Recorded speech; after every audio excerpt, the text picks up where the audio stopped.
Ini adalah bagian kelima dari perkuliahan matematika diskrit, di mana kita akan berdiskusi mengenai teori bilangan. Pada topik ini kita akan melihat lebih detail mengenai sifat-sifat dari bilangan bulat dan juga sifat-sifat dari bilangan prima. Kalau kita perhatikan, matematika diskrit pada hakikatnya berbicara mengenai bilangan prima. Oleh karena itu, topik ini merupakan fundamen dari matematika diskrit.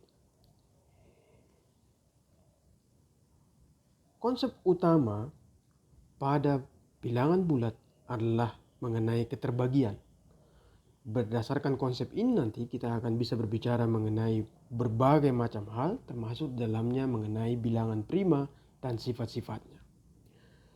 Andaikan kita selalu berbicara mengenai bilangan prima atau integer, maka kita menyebut A membagi bulat B jika terdapat sebuah bilangan bulat K, integer K, sedemikian sehingga A dikalikan dengan K sama dengan B.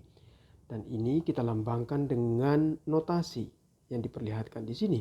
A garis tegak B. Apa yang kita lakukan di sini? Jika kita memperhatikan definisi ini, kita pada hakikatnya membawa definisi membagi bulat menjadi definisi perkalian, karena definisi perkalian lebih mudah untuk kita mengerti.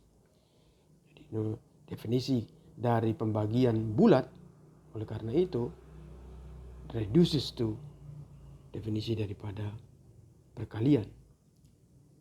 Ada beberapa catatan penting.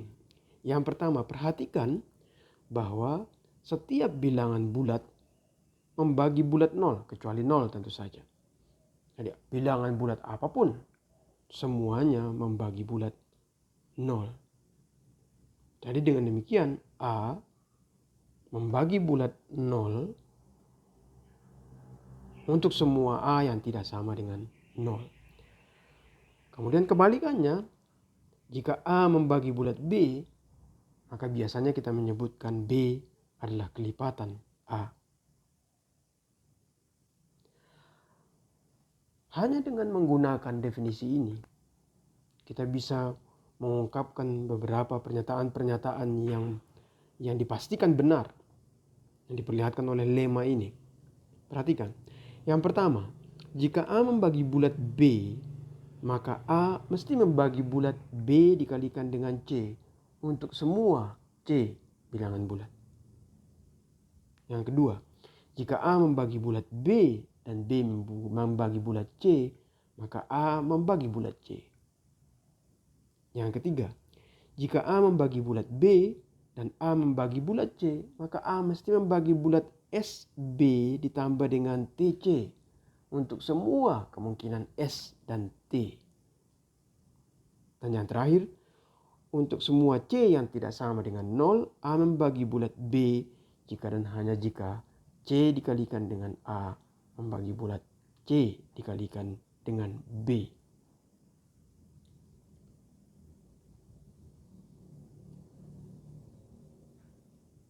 Dengan menggunakan definisi dari keterbagian tadi, pada hakikatnya kita sekarang sudah dapat mendefinisikan bilangan prima. Sebuah bilangan P yang lebih besar daripada 1 yang tidak memiliki pembagi bulat positif kecuali 1 dan dirinya sendiri, itu disebut prima. Dan bilangan yang bukan prima itu disebut dengan bilangan yang komposit. Jadi oleh karena itu, untuk mendefinisikan bilangan prima, kita hanya memerlukan konsep yang sangat sederhana sekali, yaitu konsep pembagian bulat.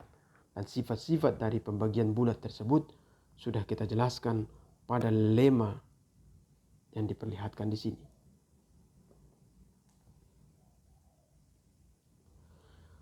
Bagaimana jika suatu bilangan tidak membagi bulat bilangan yang lain? Apakah tidak ada yang bisa kita ungkapkan mengenai hubungan antar mereka? Sebetulnya ada. Dan ini diungkapkan dalam division theorem, teorema pembagian. Andaikan N dan D adalah bilangan bulat dan D lebih besar daripada 0. Jadi, oleh karena itu diberikan sembarang dua buah bilangan bulat N dan D, maka mesti terdapat sepasang bilangan bulat unik Q dan R. Jadi unik untuk pasangan N dan D ini. Sedemikian sehingga N sama dengan Q dikalikan dengan D ditambah dengan R. Jadi kalau diberikan sepasang N dan D mesti terdapat sepasang yang lain yang itu disebut dengan Q dan R. Sedemikian sehingga N sama dengan Q dikalikan dengan D ditambah dengan R. Nah, bilangan D di sini ini kita sebut dengan divisor, yaitu pembagi. Jadi oleh karena itu diberikan sembarang bilangan N dan pembaginya divisor, maka mesti kita dapat menemukan sepasang bilangan bulat yang unik Q. Q itu adalah quotient, atau kita sebut juga dengan hasil bagi. Dan R ini adalah remainder atau sisa bagi. Dan ini berlaku untuk semua bilangan bulat Q dan D. Nah, sisa R pada division theorem itu kita tuliskan sebagai N remainder D. Ini melambangkan bahwa R adalah sisa atau remainder pembagian bulat antara N dengan D. Biasanya kita menyebutnya seperti ini. Jadi N dibagi bulat, divided, ya. N dibagi bulat D ini sama dengan Q, dan N remainder D sama dengan R. Sifat ini berlaku untuk sembarang bilangan bulat. Linear combination. Untuk sembarang bilangan bulat A dan B, maka perkalian antara SA ditambah dengan TB untuk sembarang S dan T bilangan bulat itu disebut dengan kombinasi linear dari A dan B. Oleh karena itu, kombinasi linear daripada dua bilangan adalah penjumlahan dari perkalian bilangan tersebut terhadap semua bilangan bulat yang lain. Berikutnya kita akan melihat the greatest common divisor atau GCD.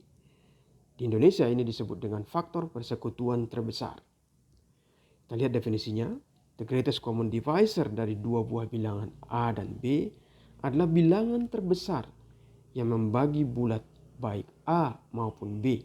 Dan ini kita lambangkan dengan GCD A, B.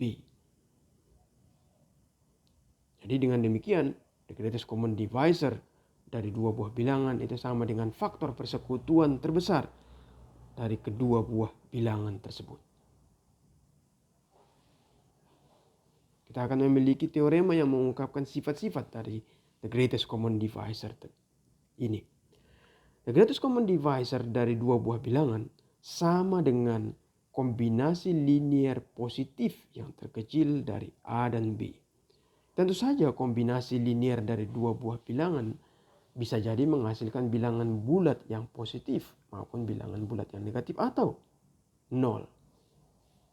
Teorema ini menyebutkan bahwa the greatest common divisor dari dua buah bilangan bulat mestilah sama dengan kombinasi linear positif yang terkecil dari kedua buah bilangan bulat tersebut.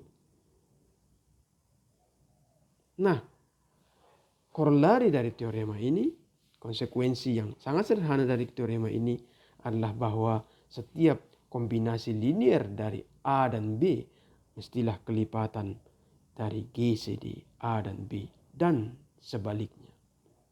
Karena kombinasi linear yang satu dengan kombinasi linear yang lain mestilah merupakan kelipatan.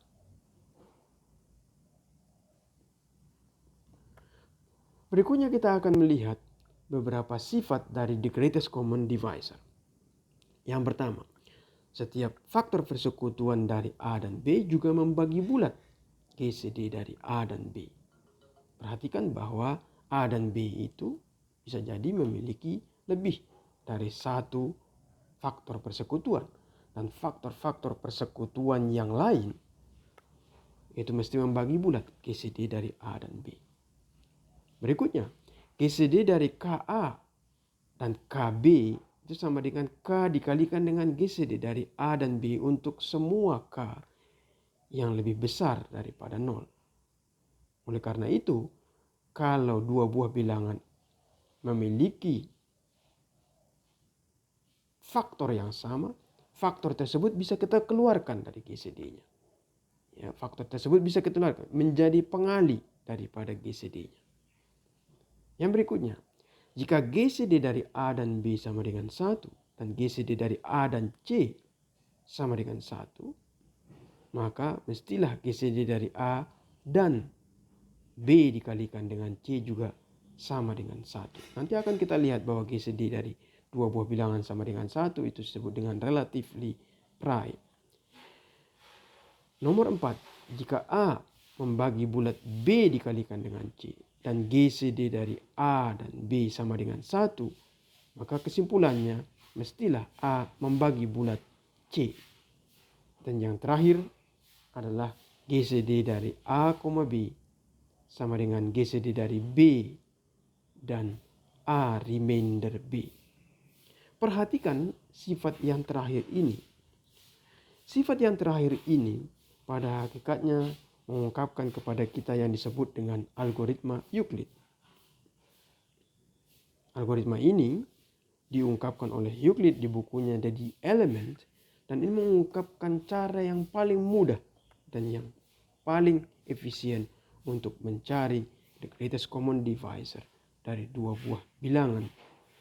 Algoritma ini adalah algoritma yang rekursif.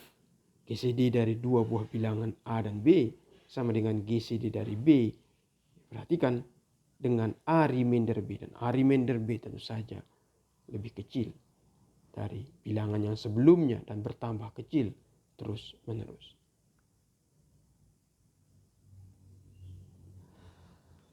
Dengan menggunakan keterbagian, greatest common divisor dan sebagainya, pada hakikatnya kita sudah bisa mengungkapkan sifat yang paling penting dari bilangan prima, dan ini diungkapkan dalam teorema fundamental aritmetika. Kita memerlukan beberapa lema sebelumnya. Perhatikan, jika P adalah bilangan prima dan P membagi bulat A kali B, maka either P membagi bulat A atau P membagi bulat B atau P membagi bulat dua-duanya. Yang kedua, lema ini kemudian bisa kita generalisasi. Andaikan P adalah bilangan prima, jika P membagi bulat perkalian antara A1, A2, A3 dan seterusnya sampai dengan AN, maka P mesti membagi bulat salah satu di antara AI tersebut. Salah satu di antara A1, A2 sampai dengan AN tersebut. Dengan menggunakan kedua buah lema ini, kita akan bisa membuktikan teorema fundamental aritmetika. Perhatikan bahwa teorema fundamental aritmetika ini sudah pernah kita lihat sebelumnya pada topik yang lain. Namun pada waktu itu kita tidak menyebutkan mengenai uniqueness. Setiap bilangan bulat positif n adalah perkalian unik dari beberapa bilangan prima. Perhatikan, perkalian yang unik. Perkalian yang unik dari beberapa buah bilangan prima. Dengan demikian, bilangan-bilangan prima yang ketika mereka dikalikan satu sama lain membentuk suatu bilangan tertentu itu bisa kita anggap sebagai signature dari bilangan tersebut. Karena perkalian bilangan-bilangan tersebut, bilangan-bilangan yang menyusun perkalian tersebut mestilah unik untuk bilangan tertentu tersebut. Baik, kita lanjutkan. Bagian berikutnya kita akan melihat aritmetika modular. Pada aritmetika modular, kita juga mesti berbicara mengenai bilangan bulat dan bagaimana kita akan mendiskusikan mengenai sifat-sifat dari bilangan bulat ketika mereka dikenai dengan operasi modul.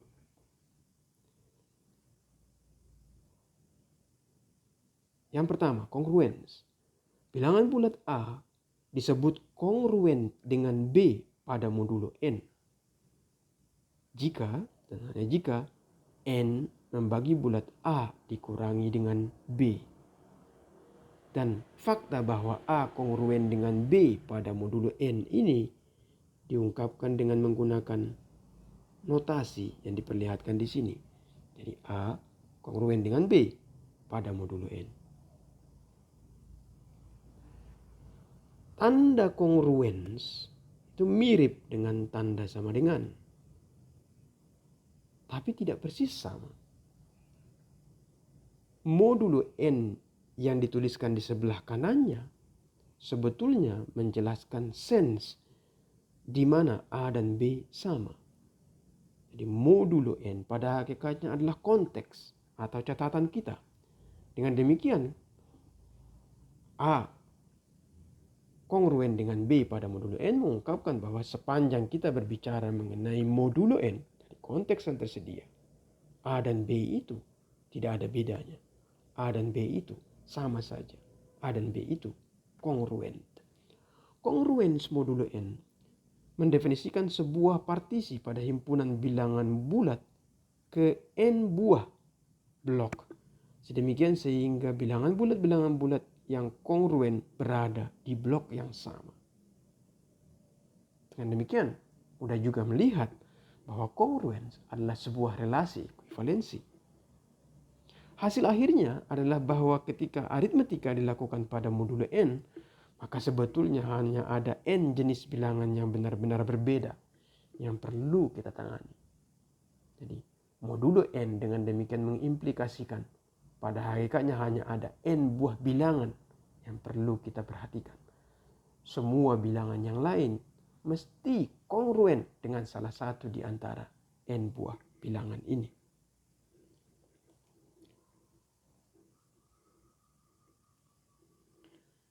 Kita lihat sifat-sifat dari kongruens. Yang pertama, A mesti kongruen dengan A pada modulo N. Apapun A-nya dan apapun N-nya selama N lebih besar sama dengan 1. Yang berikutnya, A kongruen dengan B pada modulo N mengimplikasikan B kongruen dengan A pada modulo N. Yang ketiga, A kongruen dengan B pada modulo N dan B kongruen dengan C pada modulo N mengimplikasikan A kongruen dengan C pada modulo N. Yang keempat, A kongruen dengan B pada modulo N mengimplikasikan A ditambah dengan C kongruen dengan B ditambah dengan C pada modulo N. Yang kelima, A kongruen dengan B pada modulo N mengimplikasikan A dikalikan dengan C kongruen dengan B dikalikan dengan C pada modulo N. Yang keenam, A kongruen dengan B pada modulo N dan C kongruen dengan D pada modulo N mengimplikasikan A ditambah dengan C kongruen dengan B ditambah dengan D pada modulo N. Dan yang terakhir, A kongruen dengan B pada modulo N dan C kongruen dengan D pada modulo N mengimplikasikan A dikalikan dengan C kongruen dengan B dikalikan dengan D pada modulo N. Kalau kita perhatikan, sifat-sifat ini mirip dengan sifat-sifat yang berlaku juga pada bilangan bulat tanpa modulo. Kemudian kita juga bisa menghubungkan kongruens dengan remainder.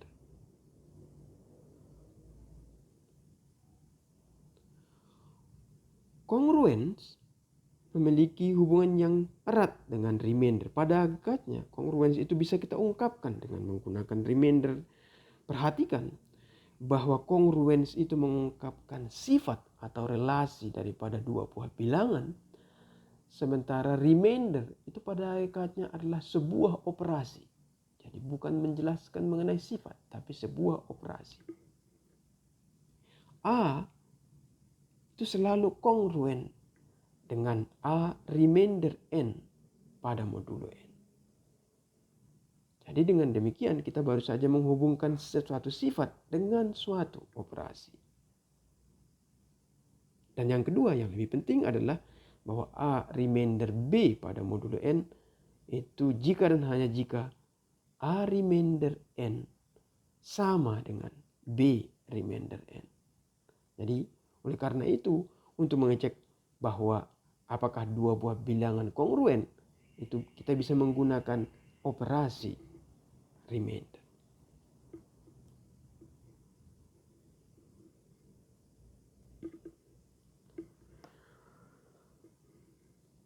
Multiplikatif inverse. Suatu bilangan bulat X diberikan suatu bilangan bulat X, maka inverse perkalian dari bilangan bulat X tersebut adalah dilambangkan dengan X pangkat minus 1 dan didefinisikan sebagai suatu bilangan bulat sedemikian sehingga X ketika dikalikan dengan inversenya yaitu X pangkat minus 1 itu sama dengan 1. Multiplikatif inverse terdefinisi dengan baik untuk bilangan real, himpunan bilangan real. Jadi untuk setiap bilangan real kita selalu bisa menemukan inverse perkaliannya, dan inverse perkalian dari bilangan tersebut mesti juga adalah bilangan real. Yang menjadi masalah adalah bahwa multiplikatif inverse dari suatu bilangan bulat itu bukan lagi bilangan bulat. Oleh karena itu, himpunan bilangan bulat tidak tertutup terhadap inverse perkalian. Namun yang mengejutkan adalah bahwa multiplikatif inverse terdefinisi dengan baik pada bilangan prima, jadi pada modulo P bilangan prima. Dengan demikian, kalau kita menggunakan modulo P bilangan prima, kongruens pada modulo P bilangan prima, maka multiplikatif inverse dari suatu bilangan mesti juga adalah suatu bilangan bulat pada modulo P tersebut. Ini diungkapkan pada lemma sebagai berikut. Jika P adalah bilangan prima dan K bukan kelipatan dari P, maka K memiliki multiplikatif inverse modulo P. Salah satu konsekuensi dari ini adalah bahwa kita dapat melakukan cancellation. Jadi jika kita memiliki kongruens, maka bagian kiri dan bagian kanan itu bisa kita hilangkan asal dia tidak sama dengan 0. Dan ini adalah sifat yang juga kita perhatikan pada himpunan bilangan real. Jadi andikan P adalah prima dan K bukan kelipatan P, maka AK kongruen dengan BK modulo P. Perhatikan pada syaratnya adalah kita bergerak pada modulo bilangan prima, mengimplikasikan bahwa A kongruen dengan B pada modulo P. Oleh karena itu K di sebelah kiri dan di sebelah kanan bisa kita cancel. Konsekuensi berikutnya adalah bahwa andaikan P adalah prima dan K bukan kelipatan daripada P, maka barisan yang dibentuk oleh 0 dikalikan dengan K remainder P, 1 dikalikan dengan K remainder P, 2 dikalikan dengan K remainder P, dan seterusnya sampai dengan P dikurangi 1 dikalikan dengan K remainder P adalah permutasi dari barisan 0, 1, 2 dan seterusnya sampai dengan P dikurangi dengan 1. Pada akhir dari pembahasan ini kita memiliki teorema yang diungkapkan pertama kali oleh Fermat. Andaikan P adalah prima dan K bukan kelipatan P, maka K pangkat P dikurangi dengan 1 mesti kongruen dengan 1 pada modulo P. Kita akan melihat nanti bahwa teorema ini bisa kita gunakan untuk mencari multiplikatif inverse dari sembarang bilangan pada modulo P bilangan prima. Ini adalah akhir dari pembahasan kita pada topik teori bilangan.